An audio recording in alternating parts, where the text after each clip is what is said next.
Greetings, beloved ones. This is your servant, Udia Sempa, the CEO of Udia Sempa Spiritual and Herbal Center. Ever since Nana Kwame Bediako decided to embark on the journey of becoming a president in Ghana, there are so many issues raising across our media, and a lot of the media personals wanted to use him as a headlines. This time around, he had an opportunity to granted an interview on Twitter Space, and it was massive. You see, them questions were coming from the youth of Ghana, and he is coming for us, so he is able to make clarification of his dreams to we the youth. So for me not to waste time, let's go and listen to our incoming president Nana Kwame Bediako. But I will plead with you, if this is your first time meeting Udia Sempa TV, you just subscribe to the channel, you like it, and invite others to also come and join the platform. Let's enjoy our brothers' conversation on Twitter. Sure, that whatever that it is, the youth of this country, whatever you know that can help, that can create jobs, that can build that industrial, economy that would bring value to humanity, just go straight and do it. So I sort of, not to say put my business aside and everything, but since then this has been my full-time concentration. I still do my business. I still work 9 to 5 every day, and sometimes even further till 9. But more so seriously, I concentrate on this ambition. Great. Sure. I also want to ask this. Um, Throughout your message, I've been following your journey throughout your the political space so far, and I realized your core message has been more of industrialization. Of why industrialization, and how do you plan on implementing this? Thank you very much. So to all those who are listening, this could be the very moment that we should all go back to do some research on every developed country in this world, that we call it a first class country, and find out how the country was developed, how the people began to have a middle class life. When you don't industrialize your minerals, both your human resource and your mineral resources, it's very difficult to build an economy. And if you don't build an economy, it's very difficult to manage your people, or should I say the nation, to even build them. And if you can't build a nation, then you're going to face a lot of issues such as inflation, currency depreciation, and many more of the things that have gotten Ghana in the struggle that we're in today. So if you go to America, they did the same thing in their history, or before they became commercialized. They went through industrialized vision to get here. If you go to England, it's the same. If you go to Europe, it's the same. China, the same. India, it's the same. The last continent that I can say they've gone through a phase of industrial revolution is the Emirates. And you can see Sharjah helped build Dubai. Sharjah is not as good looking and or as developed as Dubai is, but that's the strength of Dubai. It was the industrial platform that developed it. So for me, I just think that if we Ghanaians or blacks, let me say Africa in general, if we try to dodge or run away from this fact that we need to go through a phase of industrialization before we can go to commercialization, the urban development, all the other social development, human development, it all goes through these phases, and this is where we acquire skill set and then a change of mindset, a mentality issue. All of that is through industrialization, and this also brings like a middle class lifestyle, a middle income salary, because these jobs are guaranteed for the next 20 to 30, 50 years once you start it. Okay, And thank you very much. then the And second part is how am I going to implement it? I am already implementing it. As you see, I started 12 years ago in Takrady.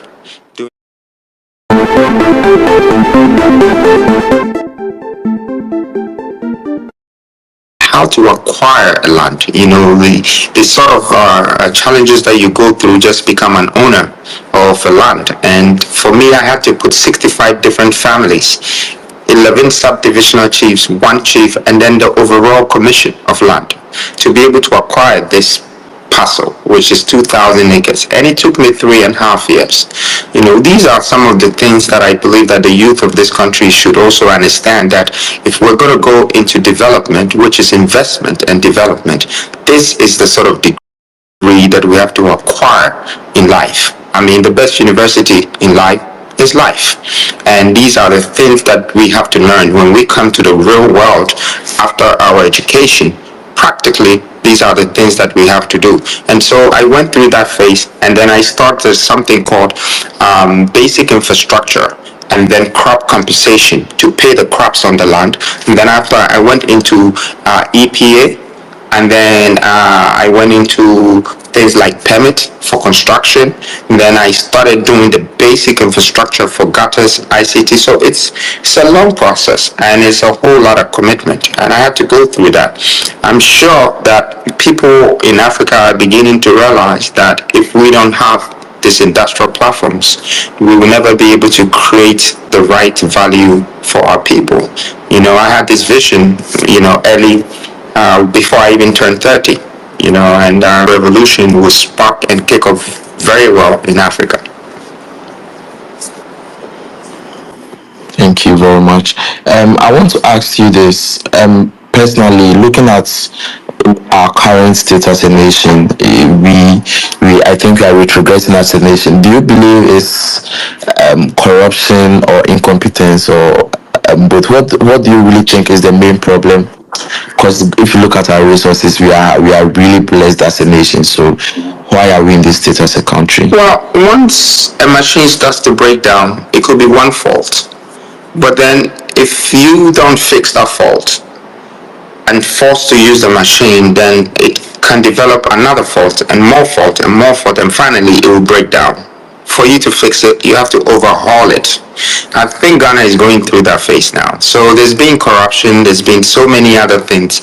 There's been interfering with the law. The judiciary system and the legislation of this country should be protected. As a government, they need to protect that.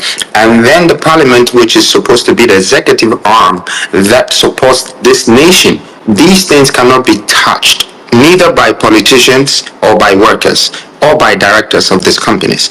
Because one thing that Ghana should respect and understand is that politicians will come and go. They only work for 4 years. So it's like a company having a CEO. If they perform 4 years and they do well, they can do another 4 years. But after 8 years, maybe the rule or the constitution says that they have to go. However, the government would always exist as long as the country exists. So we might be in our 30s and 40s now. The government will be there till we're 80 and we die and go, and they will still be there. So it's very important that we consider the responsibilities, the accountabilities of the government of this country, and let's not biasly interfere those regulations and constitutions, because it comes back to affect us. And I'll give you an example. Since I started my campaign, I can see that, there are a lot of people who are into journalism and all of that. And it's like they work for someone else. They don't work for the country. And I believe that media is supposed to be the facts of this nation, or in fact the world. What the media is bringing out should be telling us the truth, that we found the facts. If they start twisting and playing with it, that could affect the country. That could affect the country in a way that you might think that we are going backwards now. That's one. Two, I also think that there are things in a country that if we were to give the chance for the nation to be able to occupy that space, for instance, the private sector of this country, if it can grow itself, if it can become a business like we not being contractors for the same sitting government, or should I call them politicians that come to power. If we can start building ourselves that way, we will start to understand development properly, and then I think it would reduce corruption and all of these issues, because people are corrupt. Most people are corrupt because they don't have value. If they only have 1,000 cities or 2,000 cities at the end of the month, and they have to spend 1,500 to buy fuel, what about the electricity and the water bill that keeps going up, and all the other things, the school fees for the mothers and everything? This is very difficult for Ghanaians, and some of the corruption is coming from here, because their ends meet is not enough to take care of the family, and we're making it very difficult. I think we need to build Ghana properly and start to give people the chance to have, at least an average value that they can survive on, and it would reduce a lot of things. Great. Listening to your earlier submission, you said you had a calling to be the president of this country. I want to ask you, why didn't you join MPP or NDC to fight for this position? And also, if you are to be elected as president, are you going to work with either MPP or NDC to make your policies come to life? Well, first of all, I think that there could be a lot of potential in both parties. However, it depends how it's used. There could be some great guys there with great ideas who are willing to work, but maybe they don't have the opportunity to express themselves or to extend, their potential vision and knowledge into the development of this country. I think, to answer your question about why didn't I join any of the two, I did look for the past 40 years, and I asked myself the question, why haven't they done anything that would turn this country around? And that's what stopped me from thinking that I should join any of the two, because there were so many things that they could have done with the 15 other regions in this country to make it active in order to boost our economy. And boosting an economy doesn't mean that you can boost it from one region, which is Accra. You need to boost all the other regions and make sure that there is some sort of development going on there. There is some sort of job creation going on there, and then there is some returns. You're making use of whatever resources that is in that particular region, and then when you sort of consolidate all the national efforts and contribution of its resources, it boosts your economy. I couldn't see that in a country, and I just needed to build my own movement and be able to stand in my own corner and see the kind of people that can relate to me. And that's how the New Force was coming up. Like, we wanted to see that if the youth are looking for this, if they're looking for jobs, if they're looking to industrialize themselves, if they're looking to get themselves out of the situation that our fathers have put us in, so we can think about how we can move into the future before someone takes over our land or our country. And I think it's out of this feeling and strength, it's what has built the New Force, all together, just to see the people out there and how they think, if they still want to be governed in the old ways, or we want to find a new ways where we can catch up with the world in terms of developing ourselves in the technological world, in the industrial world, in the financial sector, all sort of things in this world that I can see other countries doing better. Thank you very much. Now, Austin, do you have any questions? Yeah, thank you. Nana, there's this saying that first impressions count, and in introducing yourself to the Ghanaian people that you want to be president, it first starts with the man behind the mask. It seemed a celebrity-like. A country as a president is serious business. Don't you think that what you did with billboards splashed all over the place behind the mask has affected how Ghanaians have seen you or accepted your campaign to be a serious one? And what is behind trying to be behind the mask when you want to be a president of Ghana? What went into that decision? Okay, so first of all, I would like to know the exact question you're asking me, because one is you saying that it's celebrated like, and one is, are you still trying to ask me what is behind the mask? Or, I just want you to fix your question properly, Austin. Okay. And I appreciate how you put it and everything, but I just wanted to no clarify. problem. Okay, let me explain it. I'm saying that kind of unveiling is done by celebrities. Okay. But being a leader of a country, a president, is serious business. Okay. Why did you take a decision to announce yourself to be president to the Ghanaian people that way? And do you think that has affected how people have received your message and your candidature to be either serious or non-serious? All right, thank you very much.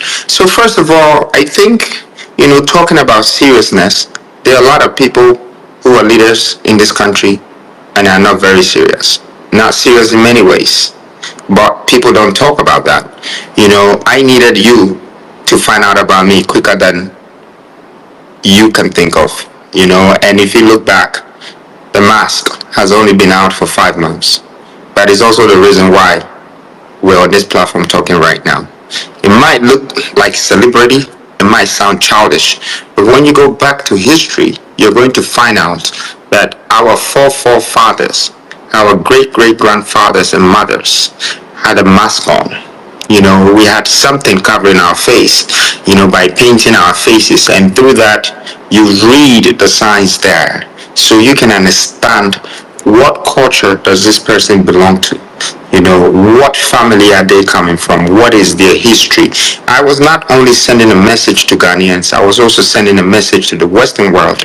And if you do your research properly, you will find out that today, this mask and this new force is the only group or movement that has come up and has made it to Financial Times, has made it to Italian front page newspapers, as Spain, Europe. We're going to America and different places, and then in parts of Africa, you can tell that as in popularity, we have gained the most. So if it's about celebrity, then I've made a political celebrity become an existence in the first time in history. If Financial Times wrote about the mass campaign, which used to be my dream when I was young, that when would I get in Financial Times, and when I inquired, they told me that to put my passport picture there and then put my story there will cost me $1 million. They gave me 4 pages for free because they wanted to know my story. So I think maybe from what you're saying, you might be right. The Ghanaians might see it some way, with all the mask and everything. But I think it's also time that I let people know that they should not worry about the messenger. More so, they should keep their ears open for the message, because that's what is important. I think we're letting perception overcome, the vision that we have and how we have to turn that vision into reality. I don't think that the new force is a gimmick. There's so many things that has been cancelled and is being followed and trying, but that tells you that your time has come as a youth.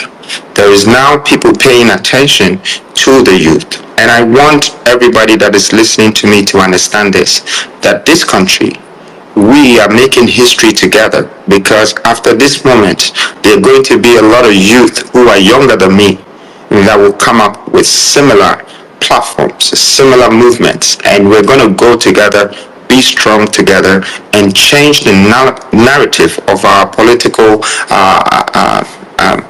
narrative, and make it a better politics for people to understand that politics is not to extract things from your country to go into politics. Politics is everywhere. Politics is in our churches, is in our schools, is our workplace. However, when you come to this industry where you become responsible and accountable for a country, you need to understand that you're responsible to develop the country and build a nation. So it is a task that is given to people, and we need to understand that that is the purpose. It is not promises. It is the purpose of you coming to add value to society, making sure that you build nations so you're remembered, your legacy does not leave the country, all the people, all the great-great-grandchildren. That are the things that I stand for. I stand for these things. So you the people of the nation, the people around, even in and outside, should not worry about how I look or what I'm wearing. But what is behind the mask right now, I think we know. And I am laying out my policies, even though most of them are being Yeah, Nana, respectfully, I would come to that.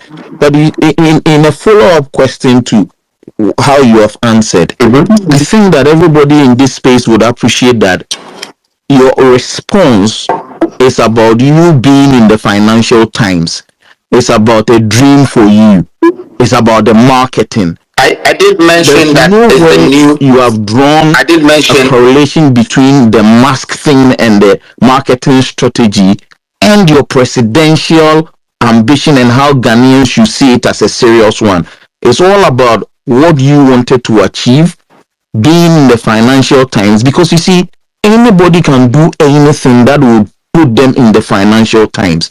There have been Ghanaians who have been in the Financial Times, but you want to be the president of the Republic of Ghana. If you are coming as a man behind a mask, do you think that being in the Financial Times and marketing being talked about elsewhere is what the Ghanaian people living in Ashama, Tumu, Hamle, Hafasini, Akumadan in my village care about? Listen. Let me just tell you this, Austin. What do you think that campaign is about? Campaign simply means marketing. Okay, so if I come on this platform, first of all, I only don't need to market myself. I need to market my movement, market my country, market the people, and even unveil what we are going through economically. We are struggling. We're struggling, we're suffering, we're falling. So the mask is out there. It's making people pay attention to our politics. Some people might have problems with it. Some people might like it. I think maybe you might not see it the way I'm seeing it. But I think the point I'm trying to make is that New Force coming out just in November. And we are in May. We just gone into June. Okay? Barely 6 months. But the world is finding out about it. For me, I think it's an achievement in a way that a lot of people have tried with independent platform and they still haven't been heard of. People haven't heard their voice. We have come in with a great marketing strategy to be able to reach people. You know, the reaching is important, like you were mentioning, all those places that needs to hear about us. Yes, we're working hard and they're also hearing about us. But this is the part that I'm telling you that is taking us out of the boundaries of Ghana, and it's good. It's a good achievement for us. We are grateful for getting this far. And with the benefits that could come out of this would still be for Ghanaians, and it's not going to be for ourselves. It's for us. Okay. Thank you. My next question to you, thank you, Nana, is one of the challenges we face as a country when it comes to political party funding is being opaque, and the Electoral Commission that is to check this has not been able to do it to the satisfaction of the ordinary Ghanaian. Political parties would give their end of year statements to be vetted by the Electoral Commission. The New Force launched a campaign where you are asking Ghanaians to pay into an account monies that would help run the campaign so that the campaign would look like it belongs to all of us. We are helping with it because political campaigns do cost a lot. And if you check the CDD last report on it, a presidential candidate is spending close to 100 million Ghana cedis for a full campaign, and an MP is spending close to 1 million or and above. I'm asking this: is there a plan to show to the Ghanaian people donating to this cause at every point in time? Let's say after every month, after every 3 months, you would account to us how much that account we are sowing into has accrued. Okay, thank you very much, Austin. Even though you have very long questions like essay questions, I'll still take my time and pick the point and answer you. So the main reason why we did this is part of changing the narrative of politics in this country. We wanted people to understand that you have to contribute or donate into the leader or the president. You see, the people make the government, and the people vote the president into the system. But why should the people be bribed before they vote? Why should the people be paid before they vote? This has been going on for 4 decades. So first of all, we wanted to change it, reverse it. And it started. It might not be so big this time, but all the other people who are going to come up after this would understand that let's not go and pay anybody to vote us. Let the people rather invest in us. Let them invest or donate to us and let them put us in power. That's one.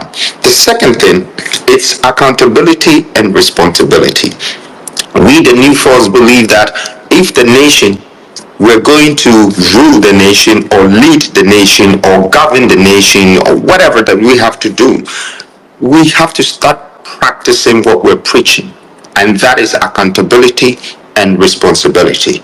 Our first investment could have come from the founder, but that's me being accountable for my own funds that is invested. But now we are giving the chance to the public to say that, okay, this is very transparent, it's very visible, and it's very accessible. It's never been done in the past history in politics. So why don't we do this together so everyone could have the chance to know and see what is exactly what you're talking about, how the money will be used, the cost of campaign, the things to do to help whilst we're going through the campaign, how the money was used, how I come back and be accountable for people's funds. And that's what we're here to introduce. So that's what the Ghana Save is about. And I believe that maybe some other leaders might have tried to raise funds but never made it accessible, transparent, and making people know that this is what I'm going to use your money for. Or if someone came to give them millions just to support their campaign, is because maybe after that they have to give them millions in contract back to pay them back. But we don't want that. We want to change. We feel like we should deal with the average human, not just the elite or not just some important people in this country. We believe that everybody should be important, from the disabled to the able, from the poor to the rich, the sick. Everyone should be able. And this is what governance is about. It's not bias, it's not discriminative, it's just natural. It's just you helping humanity and adding value to it. And so I would like to say that it's not in our interest to do this campaign strictly by using our funds. We want the nation to be part of it. We want to do it together with the nation. Thank you, Austin. Thank you. Austin, I think he's breaking up. Let me pick a few questions from the audience, then I'll come back with my questions as well. So we have Kessie on here. Kessie, let's hear your question. Hello, Kalije. Yeah. Yeah, respectfully, I'm saying that I asked about the current donations we are making towards the campaign? Is it going to be periodic, or is it going to be after the elections? That is the question I'm asking. Timelines for accounting Okay. to us. Okay. Okay. The thing that the platform is opened. Do you understand what I'm saying? So is that once we start our campaign, which we're about to do, whatever that at that moment Ghana has put in there, whether it's a million, we're trying to raise 150 million, 80 million, 100 million, or 30,000 cities, whatever the money is, would be accounted for. At the moment, is open, and people are donating, and I want to say I'm grateful for Ghanaians for donating. I've donated myself, some friends have, but once we start using the money, that accountability will come, and it won't come at the end. Whatever that money will go into, we would know, because it's up to December. Okay. Thank you. Okay, so Austin, let me pick a few questions from the audience, and we come back. So Kessie, let's hear from you. All right, thank you very much, Kali. I hope everyone is able to hear me. First, I would say thank you very much, Nana Bediako, for joining us today. We welcome you as the first presidential candidate to participate in Kali J Space. As you are aware, Kali has a following of about 2 million, so that's a great opportunity for you to come here and share your vision with us. My name is Kwabena Kessie Animadu. I am the founder and president of Greatness in You, a nonprofit based in Las Vegas, USA. Our organization supports youth education development in Africa and mostly in Ghana. We provide scholarship, tuition, and living assistance to needy students. I have a few questions for you. I've been looking forward to this space, and I'm glad you're all here today. So I hope Kali would permit me to ask a few questions. My question number one that I have for you, which I think you have touched based on, we've had great leaders in the past, such as Kwame Nkrumah, and more recent years, J.A. Kufuor, who has spearheaded the agenda of Better Ghana. My question to you is, why do you want to be president of Ghana? And what would you do differently from the current leadership? Thank you. Thank you very much. Well, I wasn't born to be a president, and the greatest people in this world were not born great, they grew great. So as I was growing, I started appreciating greatness. And when I look back in leadership, yes, like you said, Nkrumah, Kufuor, they have done some great things in this country. And then if there are people that you think haven't done great, that alone should push and should uplift some of us to say that let's not repeat our father's mistakes. Let's fulfill their dreams. Let's go ahead and build what they couldn't build. It's not because they couldn't build, it's because you are there to do it. So, in the youth sector, I gathered the courage. I gathered myself together and said that this is what I'm going to do, and I'm going to do it because I fall in the sector of the youth. But I am even thinking about the ones who are not even born yet, because looking at how we're going in terms of development, if we are sort of going backwards in development, then by the time our children, they grow to our age, or they have children, that could be worse. So it's one of the things that has giving me this strength and this sort of upliftment to become a president. Now, how different would I be a president? That is a very good question coming from the audience, that how different would I be? I would just continue from someone like Kwame Nkrumah. So first of all, when you look at Nkrumah, when he started developing Ghana, he started something in Tema, and it was called an industrial platform. Out of that industrial platform came the transportation hub, which is Tema Community 1. They started to take cars because they had jobs, okay? And then they started building Community 2. They realized that they needed to build like apartments and where they would live. And then they kept building Community 3, Community 4. Today, Nkrumah has been dead and gone over 60 years, and Tema is now Community 25. So it's still going as a city, it's still growing. And you have most of Ghana's generating income coming from that base, Tema. Tema generates money, a lot of funds from Tema, more than even Accra. Okay? And that is because of that industrial platform that is there. When you're talking about almost everything that comes into this country, they ship it through there, and almost every single fabrication and development, all things that you're doing in the industrial sector comes from Tema. The point that I'm trying to make is that did any of the leaders or most of the leaders that came after Nkrumah, did they decide to continue this industrial vision in other places, like all the other regions, or that hasn't been done? Because if you realize that hasn't been done, then you know exactly what I've come to do. I am here to continue that vision of industrialization, making sure that our industrialized mind is part of our mentality, how we're going to be developed as human beings.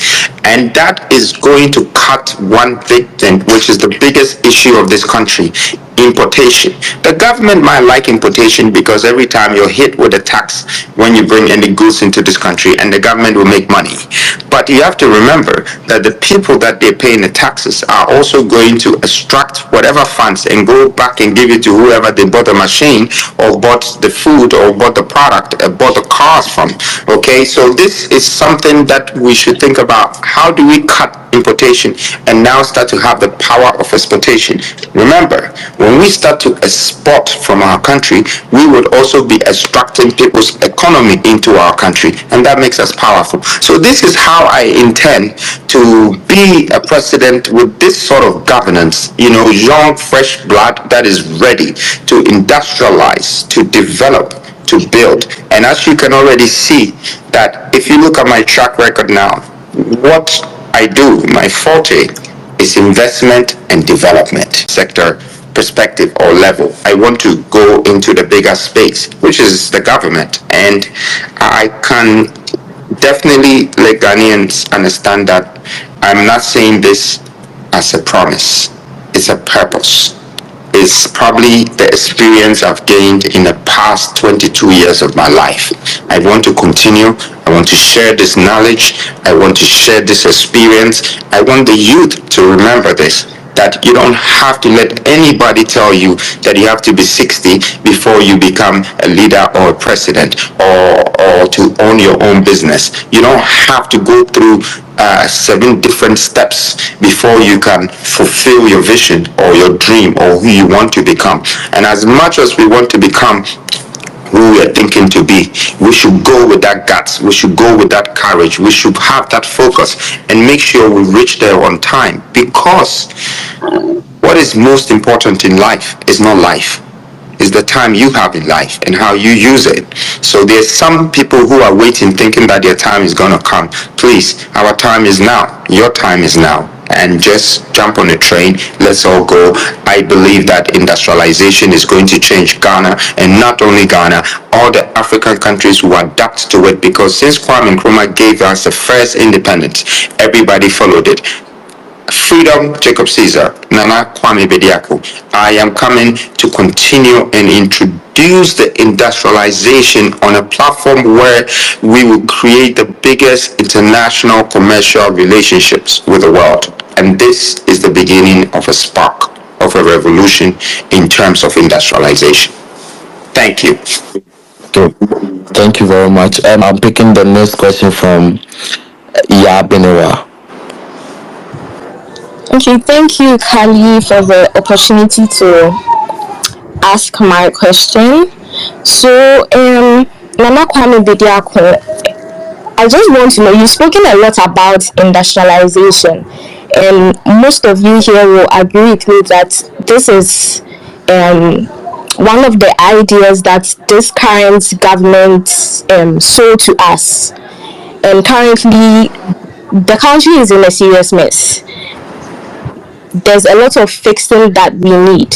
So I want to know what your plans are, your key steps or actions are going to be to, first of all, take us out of the mess we are in. I want to know how you are going to fix the country in the short term, and then I believe industrialization is going to be a long-term plan. So I want to know exactly how you are going to go about it. Thank you. Okay. Thank you. So I just want to ask you one question before you go. You said that the sitting government came up with industrialization as in your manifesto. Yes, they sold that idea to us through one district, one factory, and all of that. Yeah. But that was not a developmental plan. That is a promise. We're talking about a developmental plan here, agenda. Okay, that is the industrialization. Of course, I heard that maybe the sitting government is talking about digitalization, but not industrialization. Industrialization, is probably not going to be somebody saying that I'll build a factory for you. Okay, industrialization is basically, first of all, you take the stock and the reserves of your minerals in an area. You look at the size of your land, and then you see its potential in terms of farming, agriculture, what you can do, the 7 steps of agriculture, not just agric, but including the culture, and that is you picking the cocoa and doing the 7 different processes to create different type of things with it. You have to mix it with different petrochemicals and other chemicals. You can create cocoa butter, you can create the shampoo, you can create the Milo, the tea, all of that. So other people in this world can come and buy the same product that you're buying in England from you, because it's a recipe. So once you go through the industrial process, that's when you create the product. So now this is just commercial products. Let's come to personal products, like we go to technology. Okay, if we decide to industrialize technology in our country, we will be building data centers and we will be building factories that is going to fabricate hardware, software, and all the internal stuff that makes a mobile phone and a laptop. So we can actually build iPhones here, and then it has to be shipped from here to another country, because you have places like China, maybe Finland, and all of these places who are producing the same iPhones, and they sell it to you and you buy it. It comes to Ghana, it goes to Nigeria, but it's being produced in one of these countries. How are they producing it? It's because they've gone into industrialization, where they put the plants, they build the plants. Some plants can produce 70,000 bottles an hour. Okay, that is one of that. These are some of the parts of industrialization. Now, to do this, first of all, you need to remember one thing: without energy, you can't do a lot of things. And even if you have the energy, you need to work on the tariffs. There is commercial tariffs, there are residential tariff, and then there is the industrial tariff. If your industrial tariff is too expensive, nobody will come to your country. Like, for instance, if you check America, America's tariff for industrialization is between 6 to 8 cents. Now, Americans have a combination of windmill. They have other things like dam, and then they're adding all different types, solar. They keep adding things to it, so they find a better way to create, like energy with power stations. Okay, there is semiconductors and chips that Taiwan is creating for the whole world. There are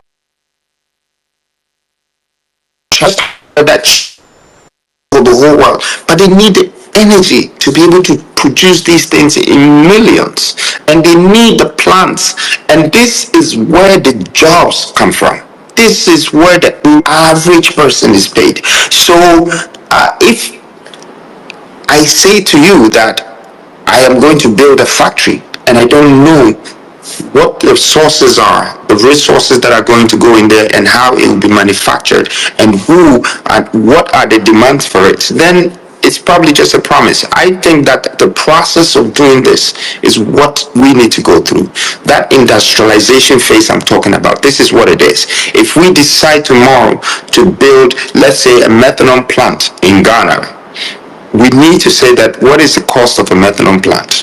If it's going to cost us 290 million, do we have the resources that will feed the methanol plant? And if we do, what are the returns? It can say that, okay, the returns is 180 million a year. So in the third year, we would have gotten our investment back and made profit, but we would have created 10,000 jobs for the methanol plant, and besides we will have reserves to use the methanol plant product, which is petrochemicals, to do many other things such as medicine and other things. That's what industrialization, and this is what I know about it, and this is how it would be implemented, and that's where the job creation will come from. That's where the wealth creation will come from. That's where the enlightenment will come from. That's where the industrialized mindset and skill set will come from. Thank you. Okay, thank you very much. Austin, let's hear a few questions, then I'll ask my questions. Okay. Nana, one of the challenges Ghana faces is dealing with corruption, and it has bedeviled this country since colonial times and after independence. Every president we have had has talked about ways to fix this canker, but still it's bedeviled us. It is destroying us. Okay, so your question is corruption. What will you do about corruption, and how do you intend to fix it when you become president? Okay. So I think I've answered this question way too many times, but I will do it again. And I think for this time, people would probably think about it. Corruption comes from you just taking value away from people. Okay? When you force someone or push them into a corner where they can't afford for life, it's not like they wanted to be thieves. You know, they force or they try to find any means to survive, and sometimes it leads them to just being biased or corrupt. Okay, and for instance, if you look at the average salary for a Ghanaian, it's difficult for the average Ghanaian to also survive. Why? Because when I compare that to the cost of their living, which is specified by the government's requirements. For instance, if we are paying 3 cedis for 30 liters of water, and then the family of 4 is going to consume maybe 800 liters a month or 8,000 liters a month. So you have to times that and divide it by 30, and that could come up to 500 or 800 cedis. But if you're paying this person 2,000 cedis and they have to pay for their transport, which the fuel is 1,000 something to fill the tank, and then they have to pay for the fees of their children, and they have to look after their wife, and they have to feed themselves, it makes it so difficult for them to survive on that small amount, which is what I think is our number one problem. That we need to move the nation to the middle income economy. How can we do that? One of the main things that changes this whole thing, it's industrial, because you need a guaranteed job, something that as soon as you leave university, there is already an occupancy for you, or a vacancy for you, a vacancy for you to join a factory, a company, something that is bringing national revenue.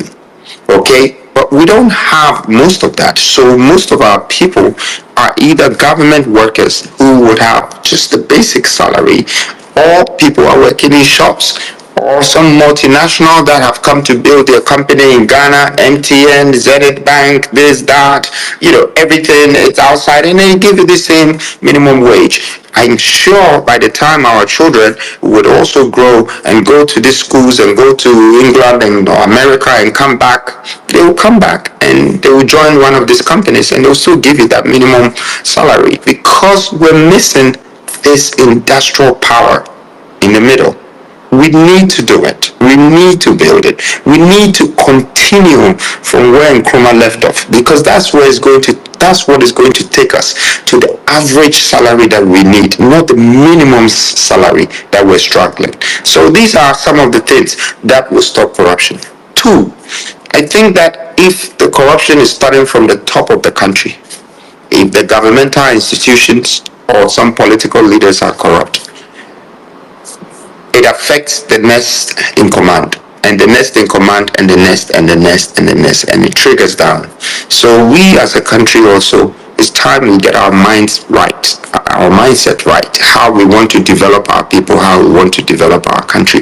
But first, we need to start to be accountable and feel responsible for the nation that they've put in our hands. And if we have an accountable government, then a wrong leader can be judged. They can be justified. Okay, so then people will start to sit up. But if we also sit down and let the same politicians control the government that can question them, then I don't know whether we're going or coming. So these are some of the things that we believe as the new force, we have to put in place once we get the chance to lead this country. We have to make sure that all of these things are put in place. Thank you. Okay.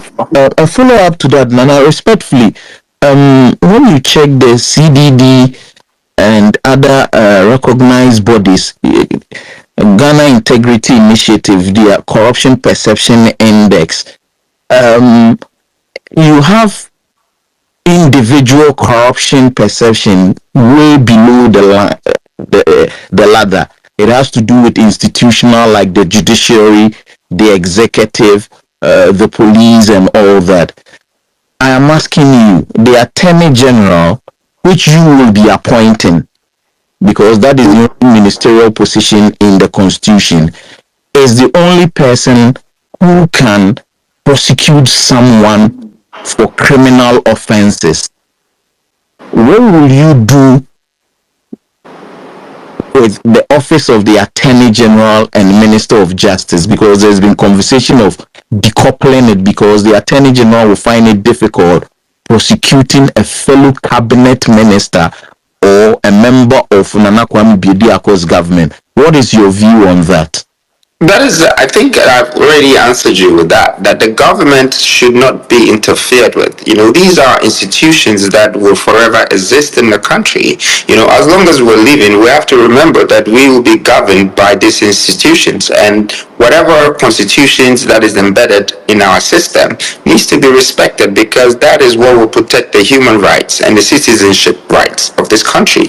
So if there is an attorney general and they're good and they're honest for the country, one should not change them just because they've come to power. That person or that cabinet can help the country go forward as long as they're doing the right thing.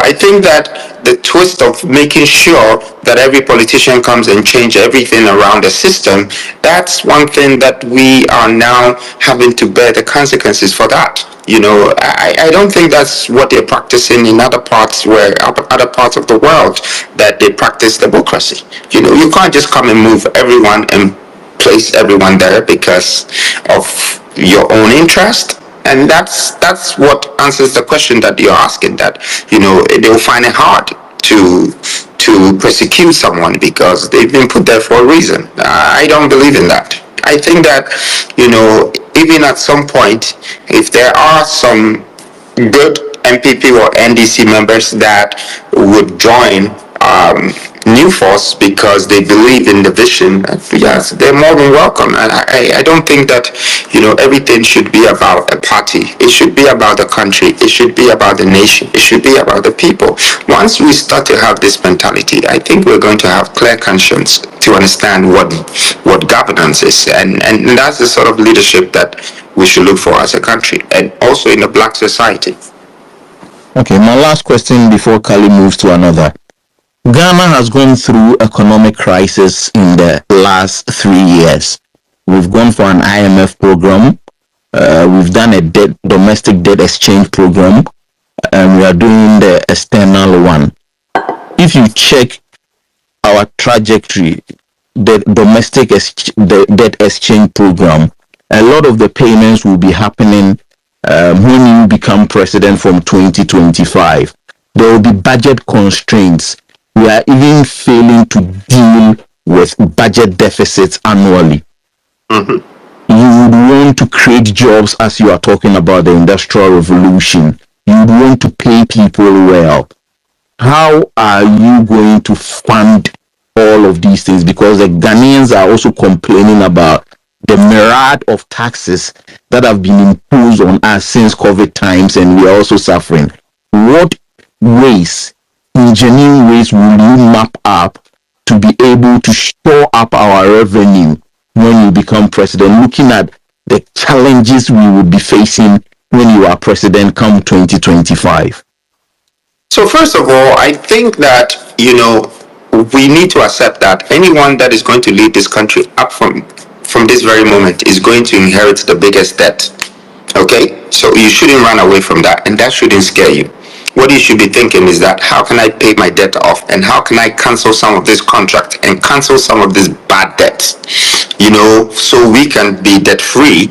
But to do so, you first of all need to take account of your attributable reserves. Your proven reserves are already being touched by a lot of foreign entities, and the only reason why they're able to do that in your country is because you have foreign influence attacking your political regimes and narratives, your plans for a country. So you don't end up governing your country the way you're supposed to, because somebody from outside is telling you what to do. You need to understand what you have from in within. That's the first thing that you need to put aside.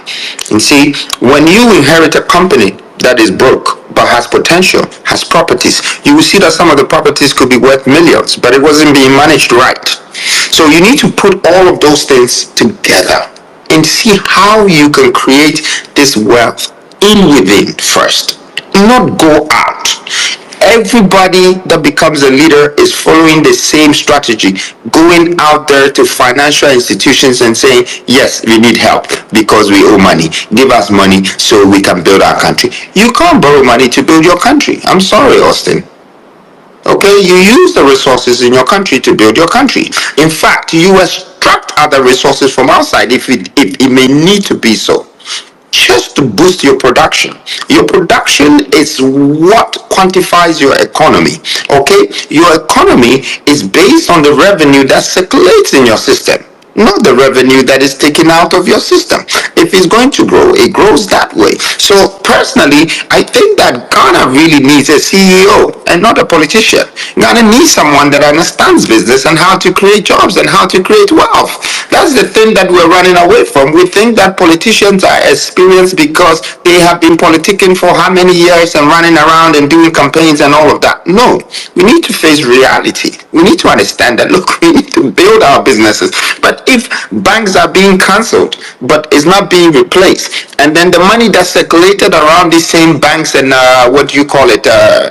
microfinances was 3.9 billion, and only in 18 months we go back to the World Bank and beg them for 3 billion. 80% of the same money that we closed and gave it away, or we don't know where it went to.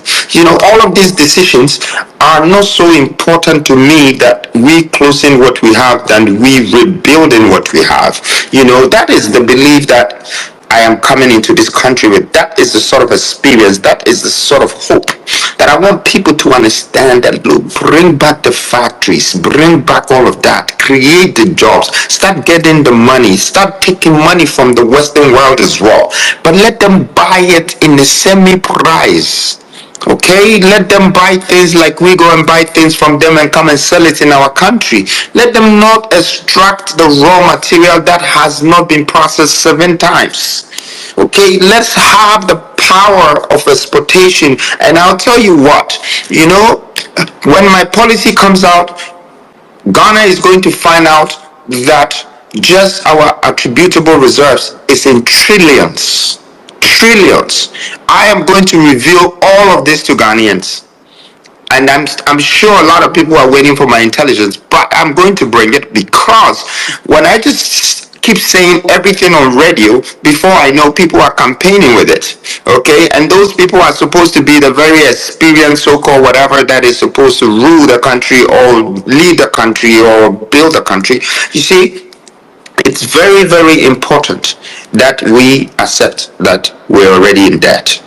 But the debt that is accepted becomes credit. The debt that you ran away from is a problem. Okay, you'll be chased, and you know the lender has got the bow grabbed by his neck and deep into his soul. So we have gone and given ourselves to the Western world. They're definitely going to be pulling us. The day that we find our ways to create things from in within and create wealth and start extracting from them, that will be the reverse strategy, and that I'm bringing. Thank you, Austin. Thank you, and it's great talking to you. Kali, Okay, thank you very thank you much. very much. I have about 20 more minutes, and then I have to. Okay, sure. Some 3 more questions. Okay, so let's hear from Kobiche. Good evening, Nana. Kobe, how are you? I'm good, sir. Thank you so much. Thank you very much. Great. Thank you so much, Kali, for this opportunity. My focus will be on Ghanaian children. I mean, a couple of weeks ago, I think I sent a video of a documentary I did on some Ghanaian children who were sitting on the floor to learn. Most of them lack basic learning materials.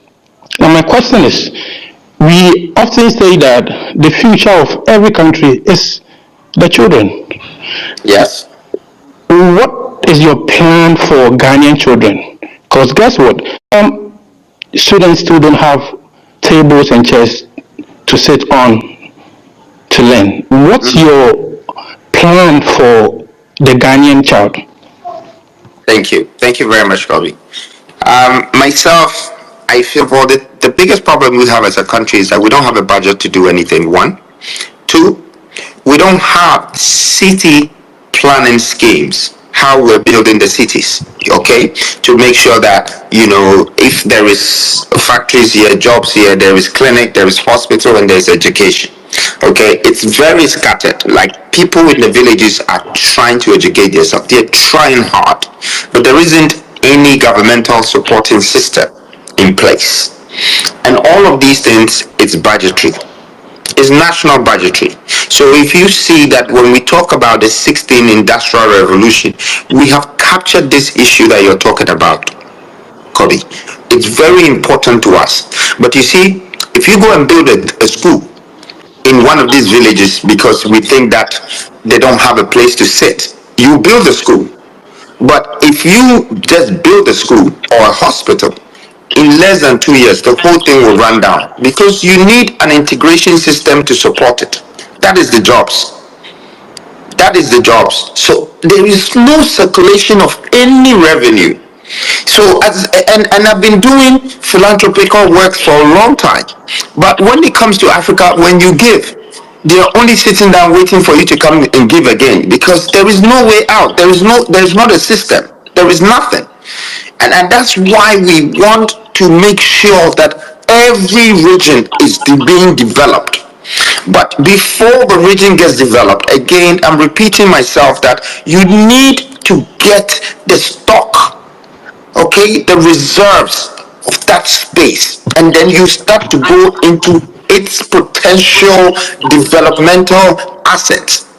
If it's farming, we can't just do farming because we're going to plant tomatoes. But we can turn the tomatoes to tin tomatoes, to tomatoes puree, to tomatoes something, and many. But this is what creates the jobs. This is what makes people respect education in this kind of area. So if you've noticed, most of the people that are going through this are people who are in outskirts of Accra. Maybe it's a bit difficult. It's still in Accra, but it's difficult. But then when you keep going to the villages, Kobe, it becomes worse because there's no plan, no structure for all of those areas. And the people are so used to every 4 years is their cocoa time to get money from someone and say, vote for me or do this for me. That's the only time they get money, and then they're not going to want to develop those areas because they just need the people for votes. Well, I don't think it's right for us to think like this in a country.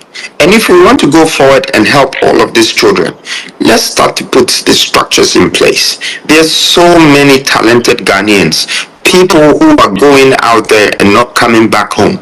They're giving it to the Western world. They're giving their best. How can we educate our children, and then when they turn 21, they go to America to go and do their best for someone else's organization and run away from their country and never want to come back because there is no system for them? Even though we claim that we have a democratic platform that we have to govern our country with. You see, these are the things that wakes me up. And these are the things that wake me up. It makes me realize that I have a responsibility for this nation. What we have to do to help one another is not just to do some charitable stuff sometimes. It's good, but it runs down after some time if there's no system around it. So when I come, that's exactly what I'm going to do. I'm going to make sure that there is system around it. And what I want to tell Ghanaians is that, I have at least had this experience. They need to at least do their research and see that in the 21 years of my life being in Ghana and doing development and doing investment, I've had to manage people and all of these challenges and realize that even building wealth, it has a different way of managing it and managing the people who are also creating the wealth for you and the people who have to manage the wealth for you, and how you distribute things amongst them to be able to be stable in that industry. This is the same thing will happen in the real world, in the national perspective. We would have to manage things that way. It's just that it's going to be more scalable on a bigger platform. And I think this is exactly what I will do. I will make sure that I have that plan, based on regions, and then it will come down to districts, constituencies, development, and then let their returns help develop their regions. Thank you. Okay, I think that lastly, still on education though, we Ghanaians are more focused on theory. How can we also change our education system so that we can also focus more on the practical values in most of our institutions?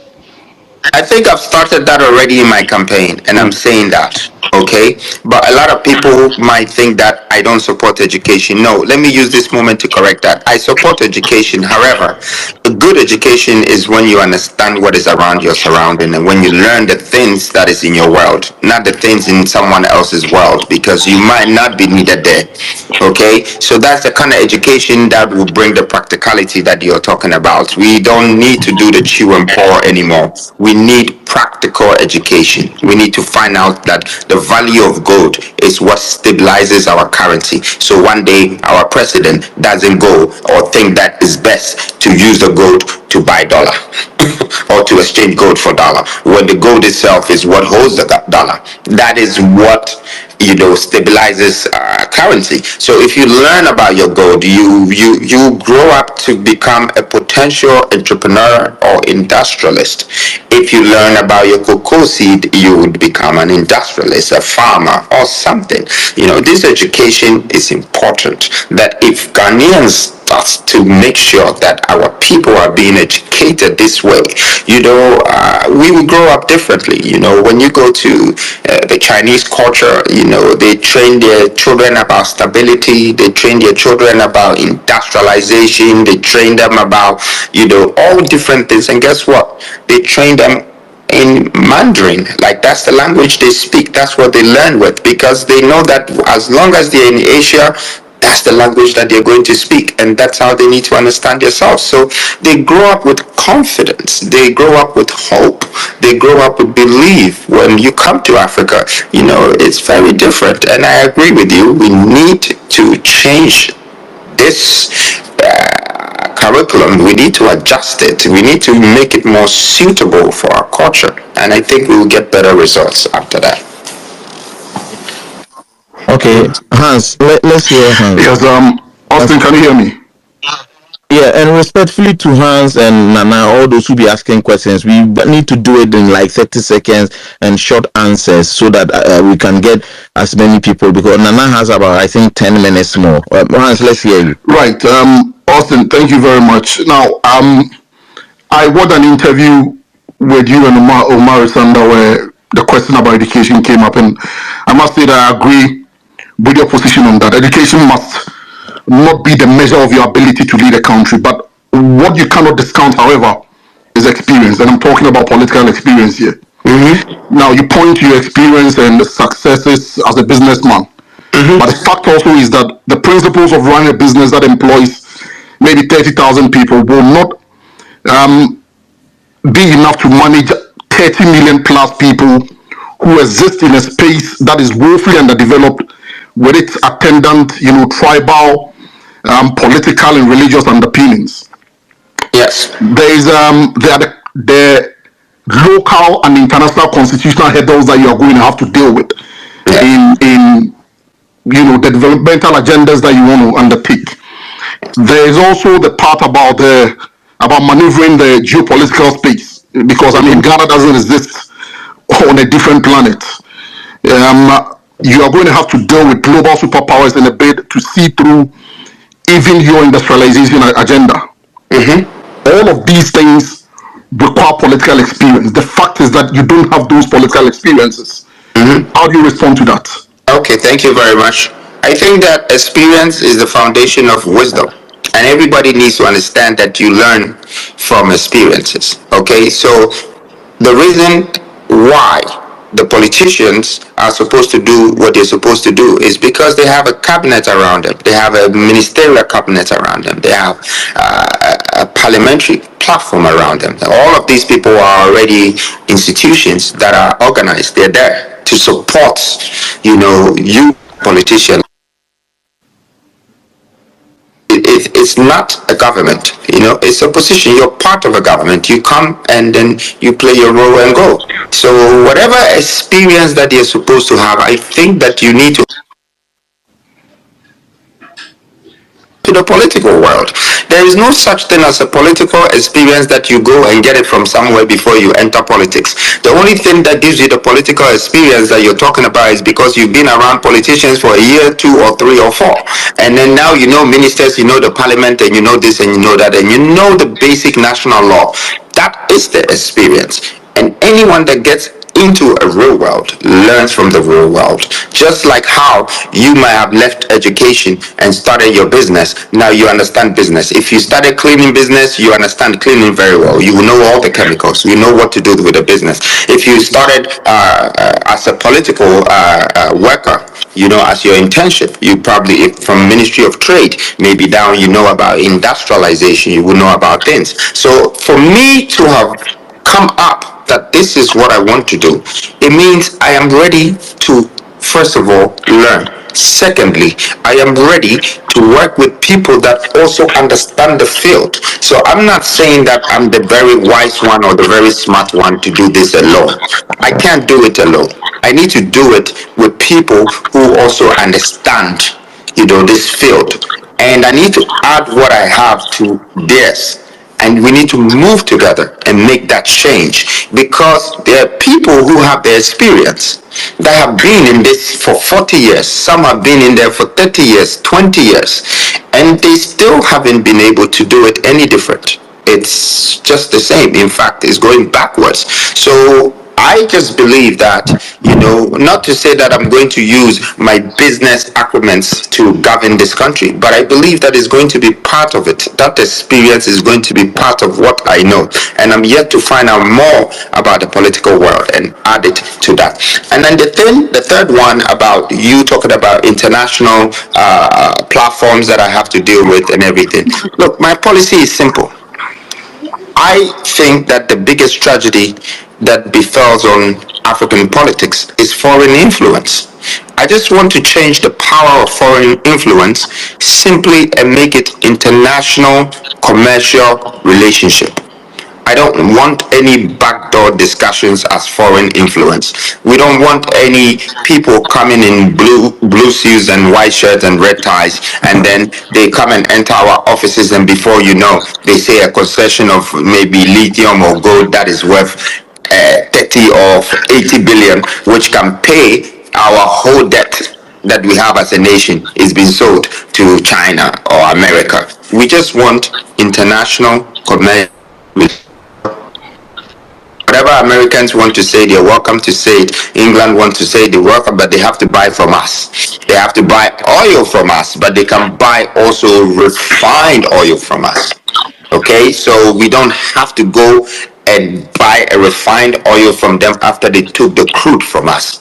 That's the relationship that I want, and that is for me my solution to deal with them. But my question really is that, for instance, for oil, you don't set the price. The price is set by somebody sitting elsewhere. Even though the commodity is yours, you are selling at a price that is determined for you.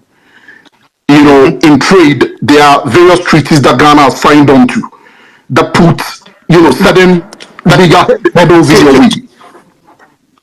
Okay, but to answer your question again, does Ghana even have a refinery? It's just the Chinese people that came to build it. So we are not worried about whether setting prices or not. We're just more interested in giving the whole thing to someone and taking 10%. That is the so-called experienced politicians that you're talking about. And I think that it's about time that we, the youth, get our minds right. If we understand numbers, we should read into the numbers. And we should understand that 10% and the 90% that is going somewhere, that is the one that creates the job. That is the one that creates the wealth, but it's being given away. So I don't really think that we need to use experienced politicians right now to talk about setting prices of oils and all of that. It's about dealing with the reality of our situation. We don't want to industrialize anything. The current refinery in this country, it's for Chinese. We have left our one, closed our one, and now we've made Chinese people come and build a refinery so they can sell us fuel that we're paying 2,000 for it. This is a very, very intelligent, smart, experienced politicians that they're in Ghana and doing this. You see, this is why the white people laugh at us, because we act like we're not thinking about these things. You have the product, you have the raw material, you have the platform, you have even started your own refinery. Instead of expanding it, you're closing it for an outsider to come and build it. And that outsider even bring his own workers in here. And this is what we, the youth, want to support as experience. Please. Okay. I don't agree with some of the things, but we will set our own prices soon. Kali, who is the next person? Okay, we are the Kofi team. We'll pick just 2 or 3, then Nana, you can go back to Kofi team. Please make your questions short so Nana can respond and others can join. Kofi team. Kofi. Hello, Kofi. If Kofi is not ready, you are. Let's move on to the next one. Okay, the great. Let's hear. Yeah, thanks, Khalid, and thanks, Nana, for being here. I have a quick question.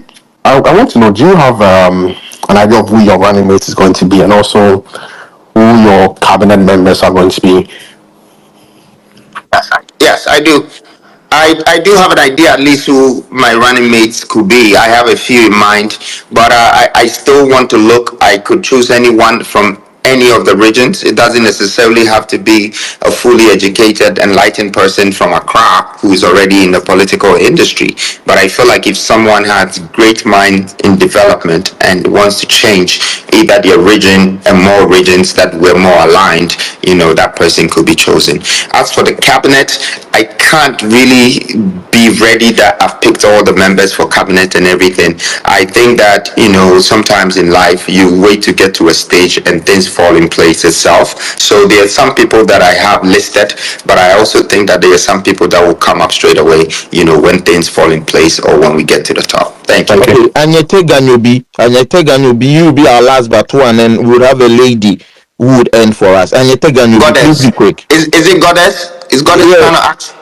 Yeah, okay. Okay, Anyete is gone. So, Anyete, please, Anyete Ganyobi. Hello, good evening to everyone. Goddess, let's hear you. Oh, okay. Anyete, can you hear me? Yes, I can hear you perfectly.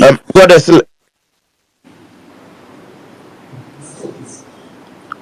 Hi, good evening to everyone. So, good evening. Good evening. Yes, so my question comes in 2 folds. I first of all want to touch on the Constitution. The Constitution is actually one of the major reasons why we see politicians ply their corruption path and go scot-free. So I want to know how NKB plans on touching on the Constitution, because we already have we have previous people asking for the Constitution to be amended. Because when you look at even the US, for instance, we see the Constitution going against the president, because we see certain things the president is doing now, breaking some of the laws of the constitution, and then there's no one or there's nothing being done about it. So I want to know the plans MKB has towards the constitution. And then secondly, that's my second question, it's on the national development plan. You know, for every country to actually be built, you need a plan. That is something Kwame Nkrumah started. I want to know the plans MKB has for the country. I want to know if the previous plans of the country is what is going to follow, because we know Kwame Nkrumah started something, and then let's see, presidents out, no one has been able to actually follow through on that particular plan. So I want to know MKB's plan towards that as well. Thank you. Thank you very much. So I will start with the first one. I think that it needs to be reviewed. I think, and correct me if I'm wrong, I think the last time was maybe 1992 or something. So this is something that we need to consider reviewing it, not changing it, but slowly adjusting it, because change is a process. And when you do it straight away, it brings a shock, which is not good for humanitarian environment. Okay, so definitely it's in my interest and to correct some things, and also as a leader, I would like the nation to support me to empower the government properly. So their decisions are respected, and people that are in those positions are also accountable. And that will give you that American or European vibe that you're talking about. The second one, and I'm thinking that you talking about Kwame Nkrumah is great, for me to be able to answer this question properly. Yes, I have a 10-year plan for Ghana, and that master plan, I think very soon, sooner or later, it will be revealed.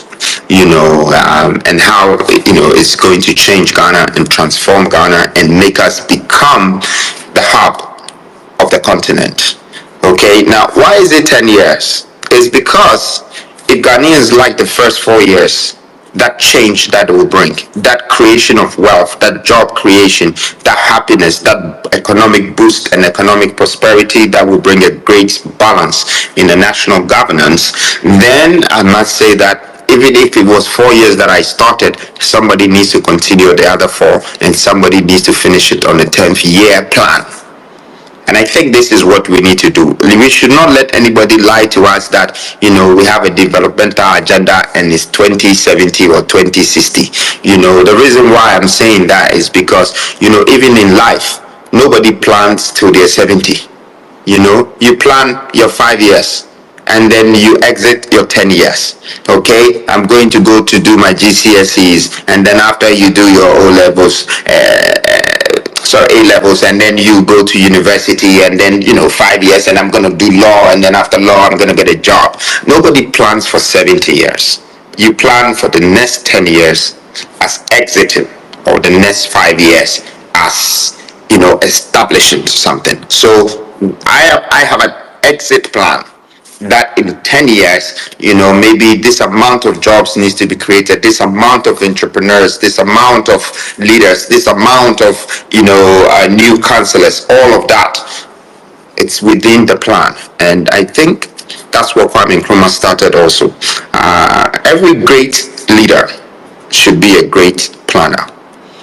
And every great planner should respect time, because time is what they're either going to pay for or create wealth out of, and your planning falls within that. And so my time is very precious to me, and is now, and New Force, we have arrived. Thank you very much. Thank you. Goddess, you are the only lady. Ask the last question, and I will leave. Then, because others would be here, we can continue after he leaves. Goddess, let's hear you. Thank you so much. First off, I just want to say thank you for making yourself very accessible for folks to speak with you. That's dope, but I'm not really buying much of what I said in class. Dreams and hope. does absolutely nothing from the working class.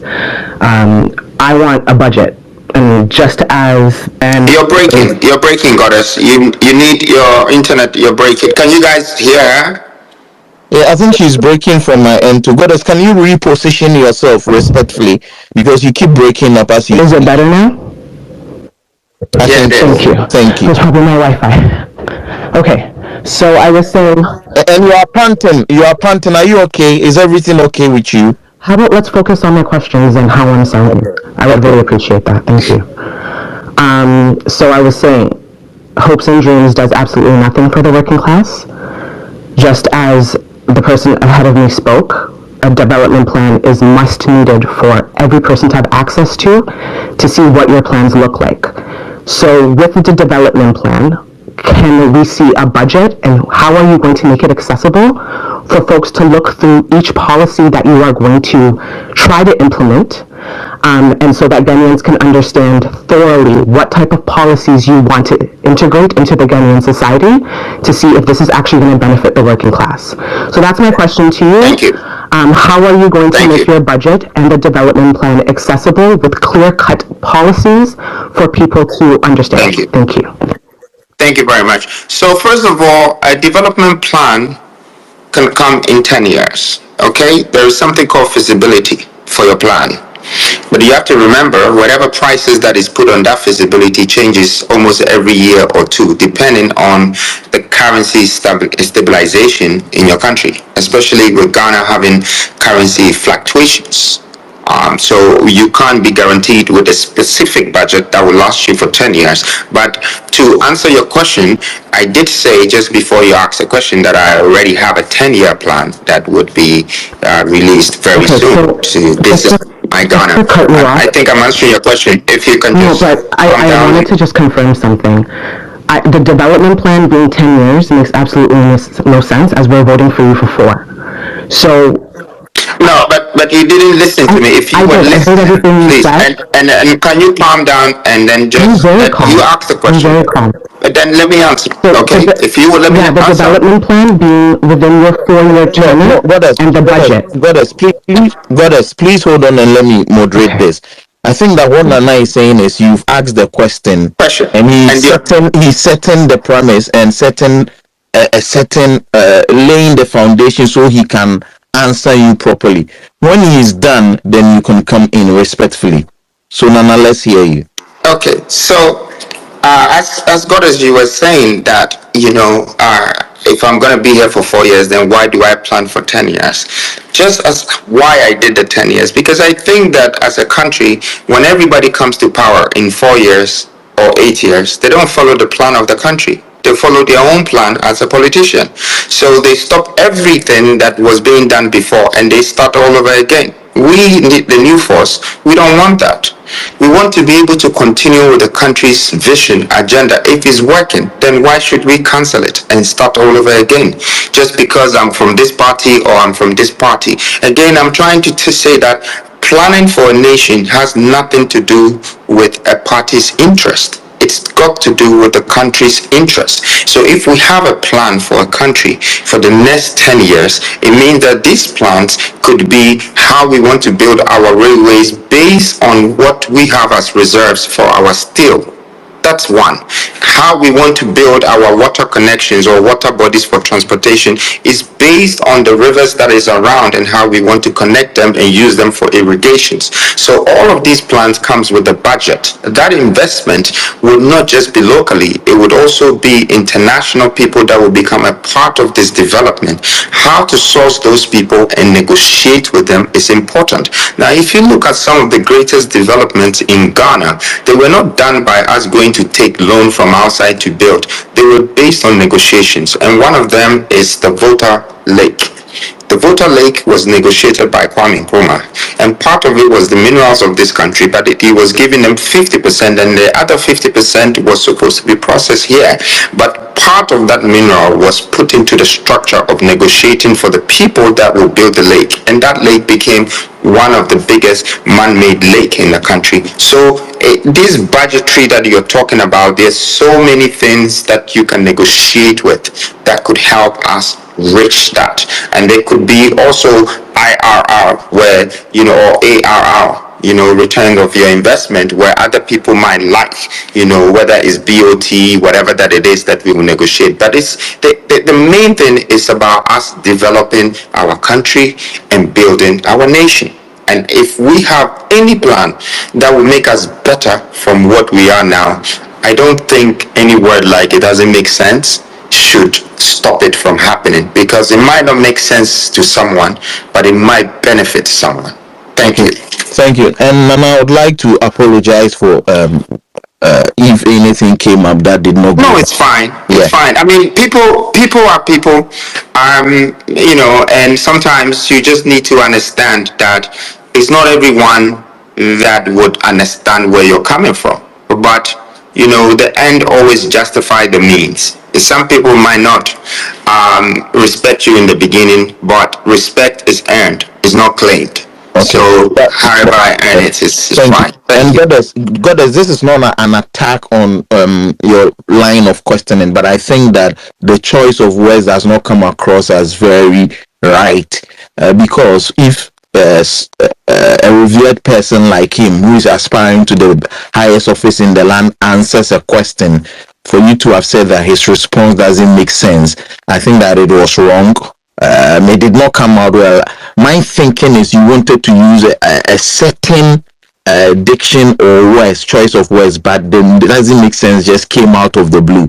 So that is why I'm saying that. But Nana, thank you for also accepting that. It's fine. So Nana, I just want to say this in addition that, since I started this, I have had a lot of people with different insults and all of that, but I don't respond to people, and it's not because I'm not the type that don't want to respond, but my way of responding is making sure that one day the same words that have come out of people's mouth would end up choking them. Because once you get what you're supposed to do, once you get it done, people benefit from it, and it brings an impact, and that's what we're looking for. So I just want the people out there who are also, are some kind of agent or whatever that you're doing, I am mad at you. I just understand that, some people have to be like that. But let the concentration be on this vision, where we are going. Let us all come together and make sure that we change the space, and I'm very grateful for this platform, having this discussion. And it's really the first time, I've had a long discussion with you. You're a great guy. Very plain and very neutral. Thank you. So, I think I have a few more questions with you to wrap it up. There were a few things that we didn't discuss. Would you want to pick two more people from the listeners, or I would like us to deal with a few more questions, because I think there are a few things that we haven't talked about, like the petition and other things that I think the nation needs to be very much aware of. So maybe those questions are let's important. Let's do five, if that's okay by you. Well, from your side, I think that I am okay for us to go through that. A lot of the questions now it's becoming budgetary and a lot of things, but those things will happen when I'm in power. Do you understand what I'm saying? Right now, it's not the right time for me to be pre-judgmental or having a prerequisition of what exactly I'm going to do when I'm there in terms of budget. But the vision of getting there, the vision and the discussion of how we can correct things and manage things and be able to come in a space of leadership in terms of our generational achievement. I think that's what I'm here for. Okay. So I'll do five, then I would ask the last question so that Kofi team, you are back. I think you had issues with your network earlier, but Kofi, let's hear you. Your question, let it be snappy in 30 seconds, and so Nana can answer. All right. Kofi, I'll make this one quick. So I wanted to ask Mr. Bediako, do you have any plans to have people run as MPs? And if you don't, how do you plan to run the country without having parliamentary representation? Because you need the approval to pass laws and run certain things. Yes, thank you very much, Kofinti. So the Constitution tells you that you need parliamentary members to be able to become a leader of the country. That's fine. We're not worried about that. But the same Constitution is telling you that if I am running for an independent president now, I don't need the 12 people or I don't need the 30 people, but I can stand for independence. When that happens, there could be a lot of independent people that are also winning. We can all come together as a coalition. But I'll tell you what will happen if I decided to concentrate on having independent candidate, because I think I'm going to become a president and therefore I will need those people. They would distract my attention and my focus, and they will split my budget of campaigning for this, because I want to gain 5 or 10 people to enter the parliamentary. That I will not do. I think the first thing is, first of all, getting on the ballots, because when we put in the right information to have a political party, we were not rejected, but we were not responded to. It's taking a lot of months, and that's why we're going with the independent. So why don't we concentrate on how we can use the independent to at least get somewhere? If the people of this country or the nation decides to vote for New Force, and New Force either surpasses whatever percentage that puts us in the industry, in the political world, then we can take other decisions from there as how the parliamentary members will come or the MPs will come. I think that will happen. Nana, I think that to reposition his question well, there's no law that bars you from contesting or saying that once you win, you have to have MPs. There's nothing like that. But there's a law that says that 50% plus of your ministers should come from parliament. We had the Vice President Baumia or former President John Mahama in these days. We will be speaking to them as we believe either of them can be president January 7, 2025. So what Kofi is saying is he wants to accord you the same respect. So he doesn't speak to you as somebody who is just running, but believes you will win and also become president. And he's saying that you are president 2025. He believes that. But the law says that you need to pick 50% plus of your ministers from parliament. Should also respect the fact that the parliament is a parliament. These are existing MPs that have won seats in the parliament. Okay, it's like just going to England, the House of Commons and the House of Lords.